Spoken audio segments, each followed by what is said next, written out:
बद्दल सर आम्ही 2 दिवस झाले 8 दिवस झाले हे आंदोलन आम्ही चालवत आहोत सध्या, परंतु प्रशासन आत्तापर्यंत त्या ठिकाणी कुठलीच दखल घेत नाही। आम्हाला सध्या तात्काळ पाणी उपलब्ध करून द्या अशी विनंती आम्ही BDOला केली।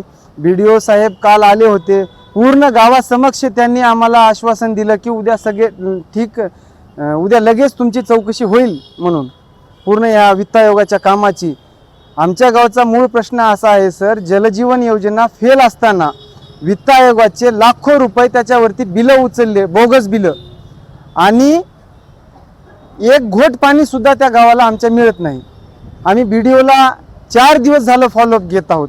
BDO आले काल, आम्हाला आश्वासित केले, चौकशी नेमिले, जे इंजिनियर पाणी पुरवठ्याचे आहेत ते चौकशीला आहेत, जे विस्तार अधिकारी हे काम त्यांच्या हातून झालेलं आहे तेच विस्तार अधिकारी चौकशीमध्ये आहेत।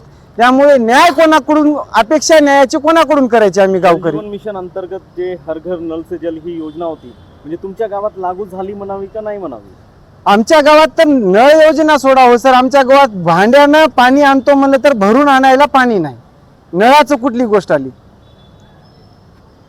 एकंदरीत त्याच्याबद्दल आपण CO मॅडमला भेटलात का? CO मॅडमला पत्र दिलेले आहे, आता आम्ही जस्ट अजून परत फॉलोअप घेण्यासाठी जिल्हाधिकाऱ्यांना दिलेलं आहे। आम्हाला म्हणायचं आहे, आमच्या BDO साहेबांकडून न्यायाची अपेक्षा होती, काल आमच्या गावामध्ये ते आलेले आहेत, परंतु त्यांची जी समिती आहे, आता किती वाजले तर 3 वाजलेत आहेत, 3 वाजलेले आहेत, आम्हाला पोलीस प्रोटेक्शन आम्ही घेऊन ठेवलेलं आहे। 3 वाजतागत अजून एकही जण आम्हाला त्या ठिकाणी कॉल देखील केलेले नाही की चौकशीसाठी येत आहोत म्हणून। जर तुमची मागणी मान्य नाही झाल्यास पुढच्या आंदोलनाची भूमिका काय राहील?